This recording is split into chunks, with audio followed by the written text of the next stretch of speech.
Good afternoon friends, very good afternoon to all of you. तर आज आपण आपल्या क्लास 9चा म्हणजे 9व्या वर्गाचा चौथा चॅप्टर चालू करत आहोत. त्या चॅप्टरचं नाव आहे मेजरमेंट ऑफ मॅटर. काय नाव आहे? Measurement of matter. तर जसं की बेटा तुम्हाला माहित आहे, सायन्समध्ये 3 ब्रांच असतात महत्त्वाच्या. सायन्समध्ये महत्त्वाचे 3 सब्जेक्ट असतात: फिजिक्स, केमिस्ट्री आणि बायोलॉजी. काय असते बेटा?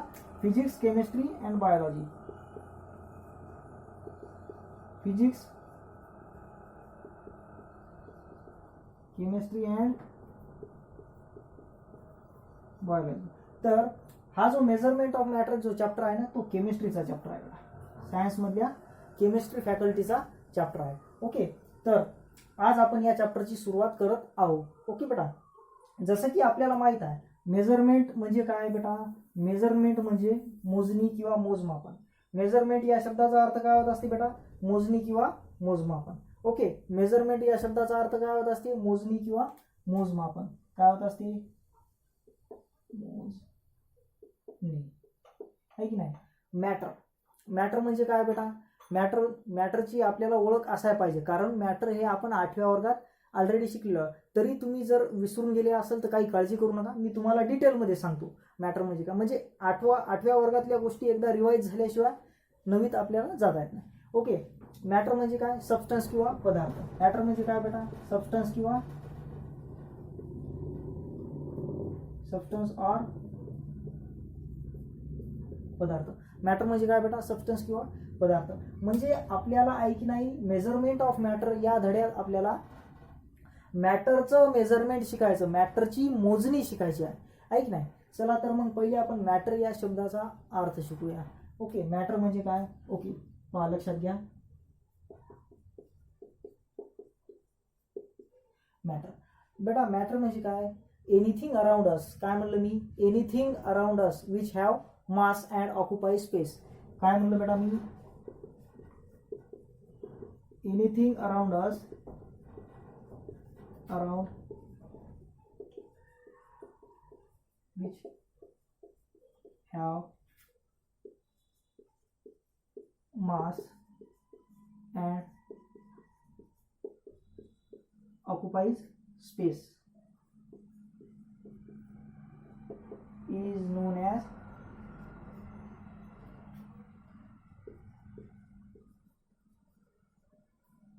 matter. लक्षात घ्या. Anything around us which have mass and occupies space is called as matter. आपल्या अवतीभोवती म्हणजे आपल्या अवतीभोवती जेवढं काही आहे ना बेटा, आपल्या अवतीभोवती जेवढं काही आहे ते सर्व मॅटर आहे. म्हणजे तुम्ही म्हणसाल हे फळा काय? मॅटर आहे. ही मार्कर म्हणजे ही पेन काय? मॅटर आहे की नाही. हे डस्टर काय आहे बेटा? हे डस्टर सुद्धा मॅटर आहे. का?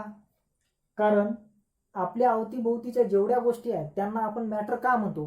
कारण त्यांना मास आहे. मास म्हणजे काहीतरी त्यांचं वजन आहे ना. याचं 5 ग्राम, 6 ग्राम, 10 ग्राम काहीतरी वजन असेल ना, आहे की नाही.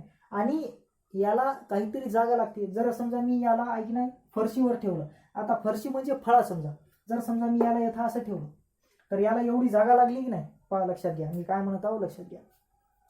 या डस्टरला आहे की नाही एवढी जागा लागली की नाही रे?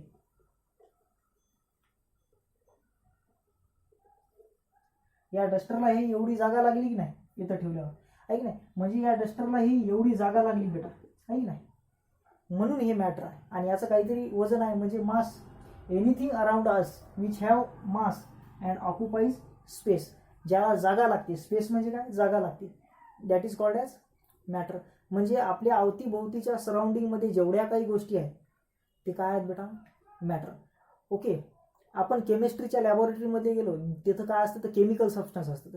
काय असतं? वेगवेगळे केमिकल सबस्टन्स असतात. NaOHचे पॅलेट्स असतात, आहे की नाही. KOHचं पावडर असते, आयोडीन वगैरे सगळं राहते. हे काय आहे बेटा? सर्व हे सर्व मॅटर आहे. ओके, आणि लक्षात घ्या बेटा, हे मॅटर कशापासून बनलं? हे मॅटर फ्रॉम व्हॉट?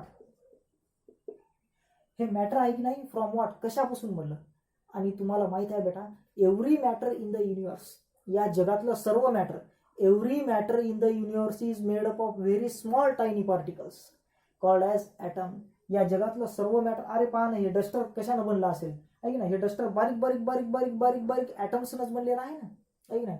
तुम्ही जर समजा हे असा रॉड घेतला, हे आता याला आहे की नाही लोखंडाचा रॉड समजा, हे लोखंडाचा रॉड आहे असा, आहे की नाही.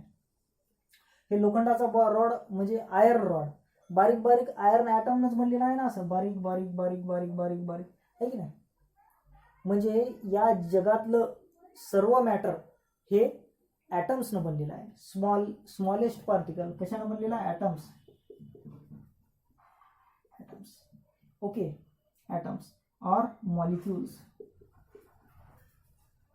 ॲटम्स और मॉलिक्युल्स. या जगातलं सगळं मॅटर कशानं बनलेलं आहे बेटा? ॲटम्स आणि मॉलिक्युल्सनी बनलेला आहे. ओके, आणि ॲटमची डेफिनेशन आपल्याला माहित आहे. ॲटम म्हणजे पदार्थाचा सर्वात लहानात लहान कण, the smallest invisible and indivisible particle of matter. किंवा ॲटमची दुसरी डेफिनेशन काय सांगता येते? The smallest part of an substance, the smallest part of an substance which takes part in chemical reaction. आहे की नाही. ॲटम काय असते बेटा? ॲटम म्हणजे पदार्थाचा सर्वात लहान कण जे की केमिकल रिॲक्शनमध्ये भाग घेते. कसं काय? आता मला सांगा तुम्ही, कसं काय ॲटम केमिकल रिॲक्शनमध्ये भाग घेते मला सांगा. आता समजा मी ही रिॲक्शन लिहिली, HCl plus NaOH gives NaCl plus H2. ही न्यूट्रलायझेशन रिॲक्शन आहे. आपण 8वी मध्ये पाहिली, आहे की नाही. ऍसिड बेसिस अँड साल्ट मध्ये पाहिली आपण, आहे की नाही. मला सांगा हे कोण आहे? हे हायड्रोजन ॲटम आहे, हे क्लोरीन ॲटम आहे, हा सोडियम ॲटम आहे, ऑक्सिजन ॲटम आहे, हायड्रोजन ॲटम आहे. म्हणजे हे ॲटम आहे की नाही? हे ॲटम आहे की नाही? हायड्रोजन ॲटम आहे की नाही? मग या हायड्रोजन ॲटमनं या रिॲक्शनमध्ये भाग घेतला की नाही? ही रिॲक्शन व्हायली की नाही? म्हणजे या रिॲक्शनमध्ये ॲटम आहेत की नाही? म्हणजे atom is the smallest part of an matter. Atom म्हणजे काय असते? स्मॉलेस्ट युनिट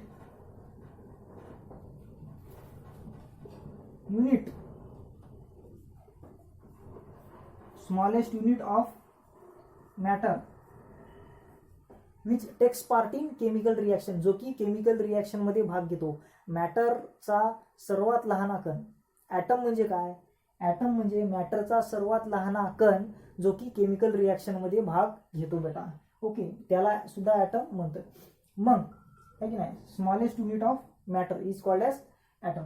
मग आपल्याला आपल्या चॅप्टर जो की मेजरमेंट ऑफ मॅटर आहे, या मेजरमेंट ऑफ मॅटर मध्ये काय शिकायचं आहे बेटा? या मेजरमेंट ऑफ मॅटर या चॅप्टर मध्ये आपल्याला काय शिकायचं आहे? समजा आहे की नाही, आपल्याला आहे की नाही, हे NaOH नावाचं केमिकल दिलं. काय? NaOH नावाचं केमिकल दिलं. किती दिलं? 10 ग्राम दिलं. समजा 10 ग्राम म्हणजे तो एक मॅटर झालं ना, त्याचं काहीतरी मास आहे ना, आणि त्याला ठेवायला काहीतरी जागा लागली असेल ना, तर या NaOH मध्ये किती ॲटम आहेत? 1 लाख ॲटम आहेत की 2 लाख आहेत की 1 करोड आहे की 10 करोड आहे? किती आहेत? हे कसं सांगता येईल? हे कसं ओळखता येईल? ते कसं मोजायचं? हे या चॅप्टरमध्ये शिकायचं आहे. म्हणून या चॅप्टरचं नाव आहे, पहा बेटा, अजून तर आपण चॅप्टरच्या मधात गेलोच नाही, मी फक्त या चॅप्टरचा ओव्हरव्ह्यू सांगला तुम्हाला. म्हणून या चॅप्टरचं नाव आहे मेजरमेंट ऑफ मॅटर. म्हणजे हे NaOH काय आहे? हे केमिकल जरी असलं तरी ते मॅटर आहे ना, कारण त्याला जागा लागली, त्याचं मास आहे 10 ग्राम, आहे ना, काहीतरी 10 ग्राम मास दिलेला आहे त्याचं. ओके, मग या 10 ग्राम NaOH मध्ये किती ॲटम आहेत? ओके, किती ॲटम आहे? किती मॉलिक्यूल आहेत? आहे की नाही? आता तुम्ही मला सांगा हे कसं मोजता येईल? मोजता येते बेटा. तुम्ही म्हणसाल की सर ॲटम तर इतका लहान राहते जे की आपल्या डोळ्यानं दिसत सुद्धा नाही. हो बेटा, बरोबर आहे, ॲटम आपल्या डोळ्यानं दिसत सुद्धा नाही. पण आपल्याला एखाद्या केमिकल सबस्टन्समध्ये, म्हणजे केमिकल सबस्टन्स काय आहे बेटा? येतं मॅटर आहे. त्या मॅटरमध्ये, त्या केमिकल सबस्टन्समध्ये किती ॲटम्स आहेत, किती मॉलिक्युल्स आहेत, हे मोजता येते बेटा, हे मोजता येते. आणि तेच या चॅप्टरमध्ये आपल्याला शिकायचं आहे की कसं मोजायचं, आहे नाही, कसं मोजायचं. म्हणून आपल्या चॅप्टरचं नाव आहे मेजरमेंट ऑफ मॅटर. आता लक्षात आलं नाव का पडलं चॅप्टरचं? ओके, चला हे सगळ्या गोष्टी व्यवस्थित पहिले नोट करा, आणि आपण नंतर आहे की नाही स्ट्रक्चर, ॲटमचं स्ट्रक्चर कसं असते हे डिस्कस करू.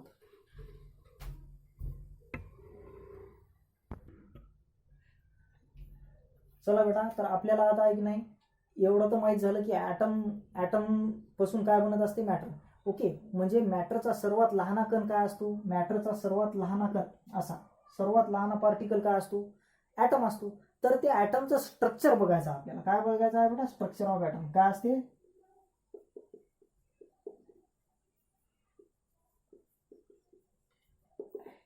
पहा, लक्षात घ्या बेटा, हे आपल्या 8व्या वर्गात झालेलं आहे, तरी सुद्धा मी रिवाईज करत आहो. का?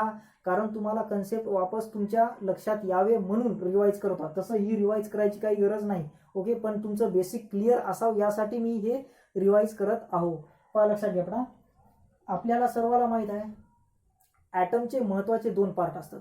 एक असते बेटा न्यूक्लियस. काय असते? ॲटमचा सर्वात महत्वाचा पार्ट काय असते? न्यूक्लियस. आणि दुसरं काय असते बेटा?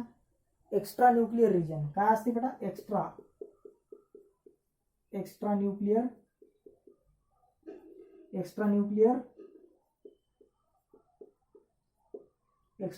रिजन. न्यूक्लियस आणि एक्स्ट्रा न्यूक्लियर रिजन.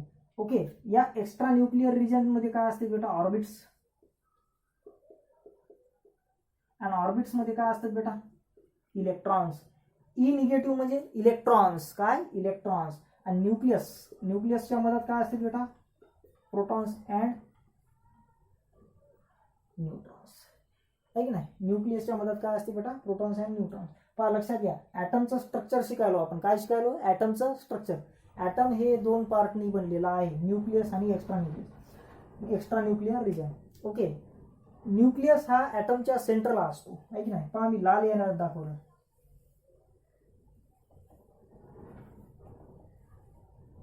आहे की नाही? ॲटमच्या सेंटरला काय असतो बेटा? न्यूक्लियस. या न्यूक्लियसच्या बाहेर काय असतं बेटा? एक्स्ट्रा न्यूक्लियर रिजन म्हणजे ऑर्बिट. या असे ऑर्बिट असतात. काय असतात? ऑर्बिट.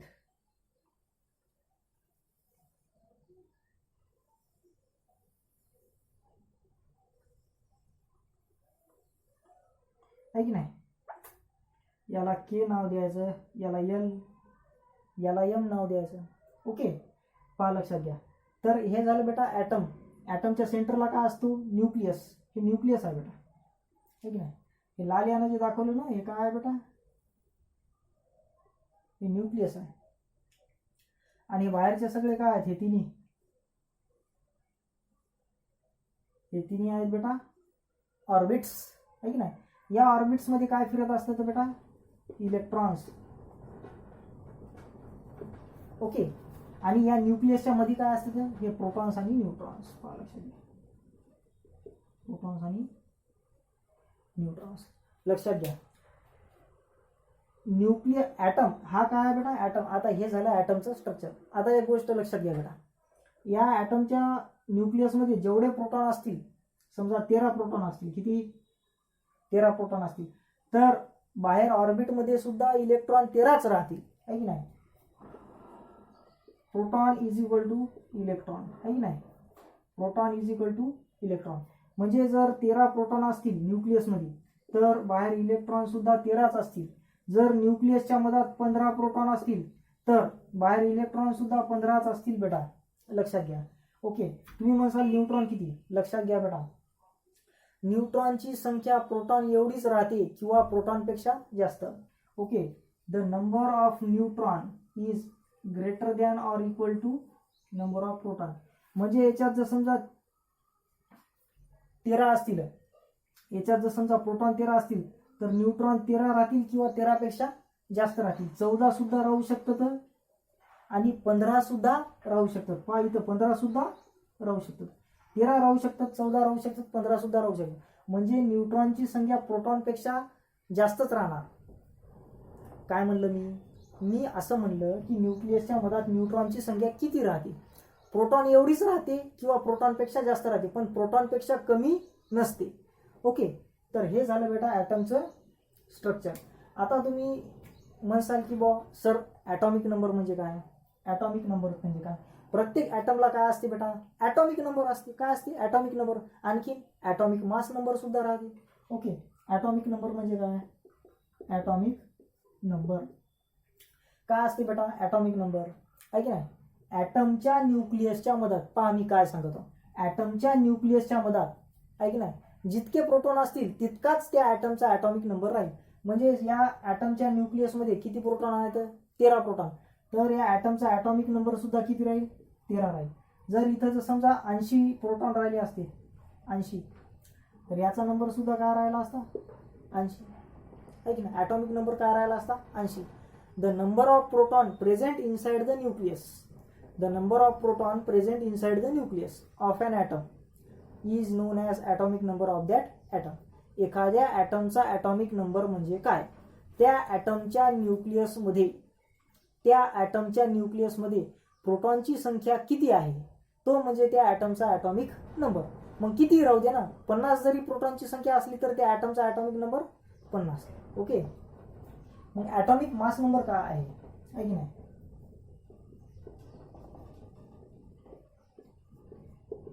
पहा बेटा, ॲटॉमिक मास नंबरला नुसतं मास नंबर म्हणलं तरी चालते. काही काही पुस्तकात नुसतं मास नंबर आहे किंवा ॲटॉमिक मास नंबर आहे की नाही? Atomic mass number okay. Atomic mass number म्हणजे काय? एखाद्या ॲटमच्या न्यूक्लियसमध्ये प्रोटॉन प्लस न्यूट्रॉन या दोघांची संख्या मिळून जो बनतो त्याला ॲटॉमिक मास नंबर असं म्हणतात. जर समजा एखाद्या न्यूक्लियसमध्ये प्रोटॉनची संख्या किती असेल बेटा? प्रोटॉनची संख्या 13 असेल, न्यूट्रॉनची संख्या 13 असेल, तर ॲटॉमिक मास नंबर किती झाला? त्या ॲटमचा ॲटॉमिक मास नंबर म्हणत आहो मी 26. आणि ॲटॉमिक मास नंबरचं युनिट राहते यू.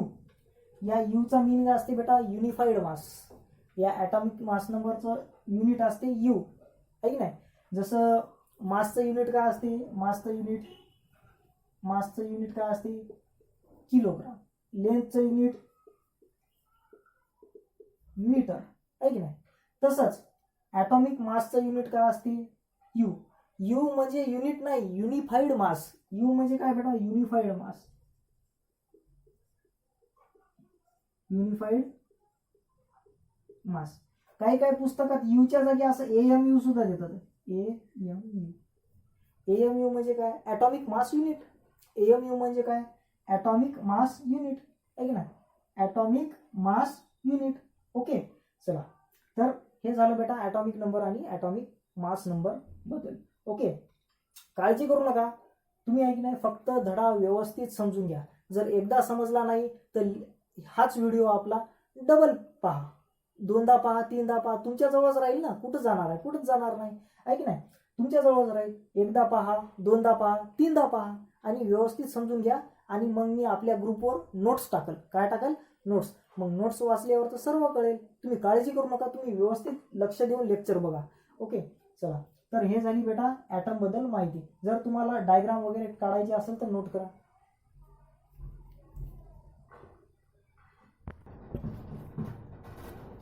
ओके. चला बेटा, तर आता आपल्याला या टॉपिकमध्ये एक नवीन कन्सेप्ट पाहायचा. त्या कन्सेप्टचं नाव आहे साईज ऑफ ॲन ॲटम. म्हणजे ॲटमच्या साईजबद्दल आपल्याला माहिती बघायची आहे. ओके, लक्षात घ्या. Size of an atom. Okay, ॲटमची साईज. ओके, लक्षात घ्या. जसं की आपल्याला माहित आहे बेटा ॲटमची साईज खूप लहान राहते. The size of atom is very small. काय? Very small. ओके. याचा दुसरा पॉईंट काय असू शकते बेटा? पहा, पहिला पॉईंट काय? The size of an atom is very small. दुसरा पॉईंट आहे बेटा the size of an atom is measure in terms of atomic radius. काय? The size of an atom is measure in terms of atomic radius. लक्षात घ्या. The size of an atom is measured in terms of atomic radius. Okay, the size of an atom is measured in terms of atomic radius. म्हणजे ॲटमची size जर मोजायची असेल बेटा आपल्याला तर atomic रेडियसच्या फॉर्ममध्ये मोजावं लागते. आता तुम्ही म्हणसाल ॲटॉमिक रेडियस म्हणजे काय? पहा, इथे ॲटॉमिक रेडियसची डेफिनेशन लिहितो मी. काय? Definition of atomic radius. काय?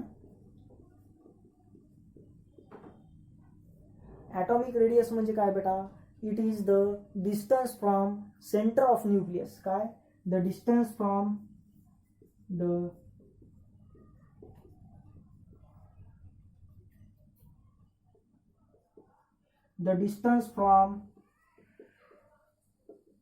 the center of nucleus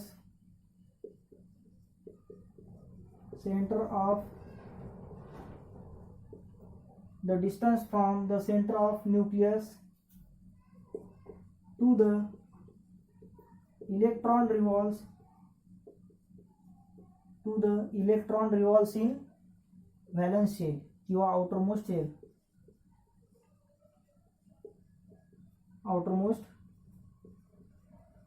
It is the distance from the center of nucleus to the electron revolves in outermost shell. पहा, हे न्यूक्लियस आहे. हे काय आहे बेटा?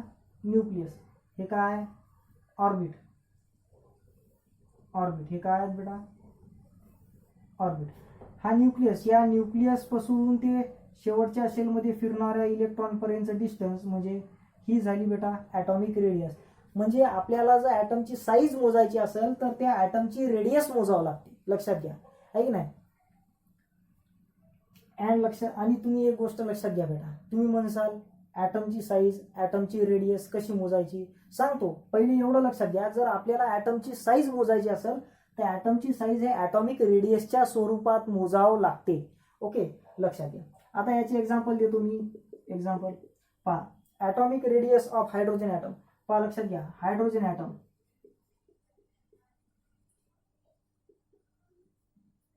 हायड्रोजन ॲटमची ॲटॉमिक रेडियस किती आहे बेटा? 10 to the power minus 9, 10 to the power minus 10 metre, आहे की नाही? 10 to the power minus 10 metre, आहे की नाही? लक्षात घ्या.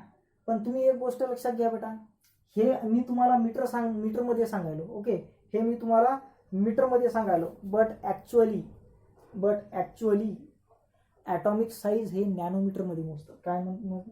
Atomic size, atomic radius. Atomic size म्हणा किंवा ॲटॉमिक रेडियस म्हणा, अर्थ एकच. का? कारण ॲटॉमिक साईज ॲटॉमिक रेडियसच्या स्वरूपातच मोजतात. ओके, ॲटॉमिक रेडियस म्हणजे काय बेटा? ॲटॉमिक रेडियस म्हणजे न्यूक्लियसच्या सेंटरपासून शेवटच्या शेलमध्ये फिरणाऱ्या इलेक्ट्रॉनपर्यंतचं डिस्टन्स. त्याला काय म्हणतात बेटा? Atomic radius. Okay, atomic radius कशात मोजतात बेटा? नॅनोमीटरमध्ये. कशात मोजतात? Nanometre. Atomic radius is measure in nanometre. म्हणजे 1 नॅनोमीटर म्हणजे 10 to the power minus 9 metre, आहे की नाही? 1 नॅनोमीटर म्हणजे 10 to the power minus 9 metre. Okay, लक्षात घ्या. चला मग तसंच हायड्रोजनची ॲटॉमिक रेडियस किती आहे? 10 to the power minus 10 metre, आहे की नाही? ओके, तुम्ही म्हणसाल सर हे 10 to the power minus 10 metre म्हणजे काय बेटा? लक्षात घ्या, 10 to the power minus 10 metre म्हणजे हा जो एक आहे ना, असं समजा 0 0 0 0 0 0 0 0 असं एक लिहिलं ना. 10 to the power minus 10 metre म्हणजे काय बेटा? जो पॉईंट इथं आहे ना, तू इथं आहे, हे बघा, 1 2 3 4 5 6 7 8 9 10 म्हणजे 10 to the power minus 10 metre म्हणजे किती बेटा माहिती आहे का? 10 to the power minus 10 metre म्हणजे 0.000000001 एवढं मीटर, आहे की नाही? या एवढ्याला, आहे की नाही, या एवढ्याला आपण direct 10 to the power minus 10 metre लिहितो. समजलं ना? मायनस म्हणजे काय? आता तुम्हाला स्केल माहिती आहे ना, 0 इकडं -1 -2, आहे की नाही? म्हणजे इथून -10 ने 0 इकडं, आहे की नाही? 10 ने 0 इकडं, आहे की नाही? म्हणून 10 to the power minus 10 असेल. पण हे एवढा आकडा लिहिवस तर आपण डायरेक्ट एवढं लिहू शकतो ना, आहे की नाही? म्हणून हे असं लिहित असतं, 10 to the power minus 10 metre. Okay, लक्षात घ्या. Atomic radius. ॲटॉमिक रेडियस म्हणजे काय? न्यूक्लियसच्या सेंटरपासून शेवटच्या शेलमध्ये फिरणाऱ्या इलेक्ट्रॉनपर्यंतचं डिस्टन्स. ॲटॉमिक रेडियस नॅनोमीटरमध्ये मोजतात. 1 नॅनोमीटर म्हणजे 10 to the power minus 9 metre. म्हणजे हायड्रोजनची ॲटॉमिक रेडियस किती आहे? 10 to the power minus 10 metre आहे की नाही? त्यानंतर वॉटर मॉलिक्यूलची रेडियस किती आहे? वॉटर मॉलिक्यूलची रेडियस किती आहे? 10 to the power minus 9 metre, आहे की नाही? हिमोग्लोबिन.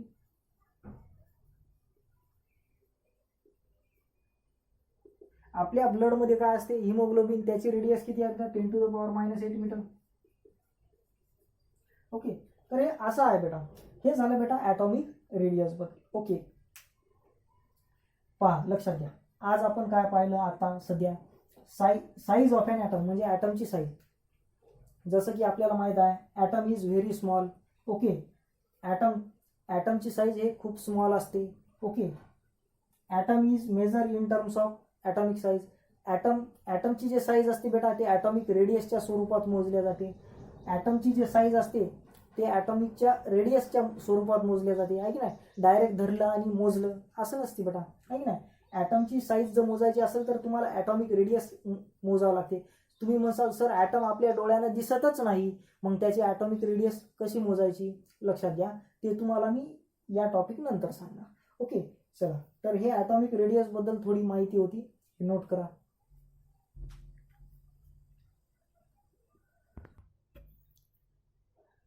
ओके, तर पहा बेटा, आता आपल्याला काय पाहायचं आहे, विच इन्स्ट्रुमेंट, मी पहा काय म्हणत आहोत, which instrument are used to measures the atomic radius or size of an atom. म्हणजे ॲटम आपल्या डोळ्यानं दिसते का, नाही दिसत. मग तुम्ही म्हणसाल सर ॲटमची साईज कशी मोजायची, जे गोष्ट आपल्या डोळ्यानं दिसतच नाही त्याची साईज कशी मोजता. पहा बेटा, लक्षात घ्या. तर ते ॲटमची साईज मोजण्याचे इन्स्ट्रुमेंट, ॲटमची साईज मोजणारे इन्स्ट्रुमेंट मी तुम्हाला आता सांगणार आहोत. ओके, ॲटमचे साईज मोजणारे इन्स्ट्रुमेंट मी तुम्हाला आज सांगणार आहोत. लक्षात घ्या बेटा, it's very important, that's very important. Okay, पहा लक्षात घ्या. ओके, आहे की नाही, लक्षात घ्या बेटा. ॲटमची साईज, पहा बेटा, ॲटमची साईज मोजण्यासाठी, आहे की नाही, ॲटमची साईज मोजण्यासाठी जे इन्स्ट्रुमेंट यूज करतात त्या इन्स्ट्रुमेंटचं नाव आहे मायक्रोस्कोप. ओके, त्या इन्स्ट्रुमेंटचं नाव काय आहे बेटा, मायक्रोस्कोप. ॲटमची साईज मोजण्यासाठी आपण जे इन्स्ट्रुमेंट वापरतो त्या इन्स्ट्रुमेंटचं नाव काय आहे बेटा, मायक्रोस्कोप. पण नुसतं मायक्रोस्कोप म्हणायचं का, नाही, त्या मायक्रोस्कोपचं नाव सांगावं लागेल, कोणता मायक्रोस्कोप. तर लक्षात घ्या बेटा, ॲटमची साईज मोजण्यासाठी आपण 3 मायक्रोस्कोप वापरत असतो, आहे की नाही. ॲटमची साईज मोजण्यासाठी आपण 3 मायक्रोस्कोप वापरत असतो. ते मायक्रोस्कोप म्हणजे कोणते, पहा, ते मायक्रोस्कोप म्हणजे 3 असतात. किती मायक्रोस्कोप वापरत असतो आपण ॲटमची साईज मोजण्यासाठी, 3 मायक्रोस्कोप. पहिला मायक्रोस्कोप कोणता बेटा, इलेक्ट्रॉन मायक्रोस्कोप. कोणता बेटा, इलेक्ट्रॉन मायक्रोस्कोप. दुसरा कोणता बेटा, फील्ड आयन मायक्रोस्कोप. पहा, पहिला मायक्रोस्कोप इलेक्ट्रॉन मायक्रोस्कोप, दुसरा बेटा फील्ड आयन.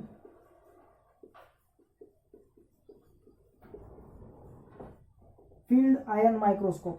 पहा, पहिला इलेक्ट्रॉन मायक्रोस्कोप, दुसरा फील्ड आयन मायक्रोस्कोप, तिसरा आहे स्कॅनिंग टनलिंग मायक्रोस्कोप. काय, scanning tunnelling microscope.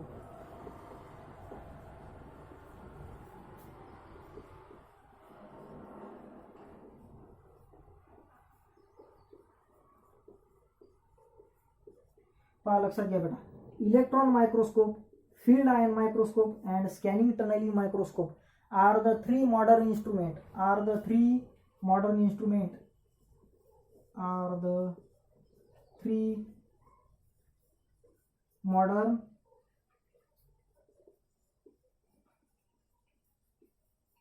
instrument, are the 3 modern instrument which are used to measure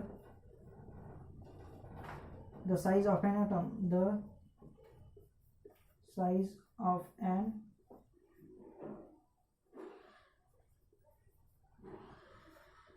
atom, है की नाही. पहा, which instruments are used to measure. हा कोणते इन्स्ट्रुमेंट आहे ॲटमची साईज, ॲटमची रेडियस मोजण्यासाठी, असे कोणते इन्स्ट्रुमेंट आहे जे की आपण वापरत असतो. पहा, लक्षात घ्या बेटा, आपण म्हणजे आपण नाही, सायंटिस्ट लोक वापरत असतात, आहे की नाही, लक्षात घ्या.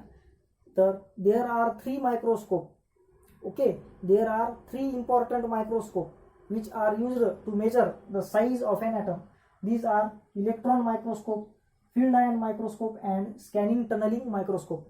Are the modern instrument. Electron microscope, field ion microscope, scanning tunneling microscope are the 3 modern instruments which are used to measure the size or radius of an atom. Okay बेटा, तर हे झालं बेटा ॲटमची साईज, ॲटमची रेडियस कशी मोजायची. Okay, ॲटमची size आपण scale पट्टी लावून तर मोजू शकत नाही, आहे की नाही. स्केलवर ॲटम दिसते का आपल्याला, नाही. ॲटमची साईज जर मोजायची असेल तर मायक्रोस्कोप खाली ठेवावं लागते बेटा, आहे की नाही. आणि मायक्रोस्कोप कसा खाली ॲटमची इमेज कशी दिसते पहा बेटा, अशी दोन्ही दिसते, अशी अशी अशी आहे की नाही, अशी दिसते. मग तुम्हाला अशी बरोबर मोजा लागते, आहे की नाही. ॲटम आहे की नाही, ॲटम आहे की नाही, आपल्याला एखादा ॲटम आहे की नाही, असं व्यवस्थित दिसेल असं नाही, ॲटमची साईज असं दिसते आणि ती व्यवस्थित अंतर काढून मोजतात बरोबर, आहे की नाही. पहा लक्षात घ्या. तर हे 3 महत्त्वाचे इन्स्ट्रुमेंट आहे कोणते, electron microscope, field ion microscope and scanning tunnelling microscope are the 3 important instrument which are use to measure the size of an atom. पण ह्या इन्स्ट्रुमेंटचा वापर कोण करत असते, सायंटिस्ट. ओके बेटा, हे व्यवस्थित नोट करा. आणि नेक्स्ट लेक्चरमध्ये आपण पाहू तर मास ऑफ ॲन ॲटम, म्हणजे ॲटमचं मास कसं मोजतं, आहे की नाही. चला.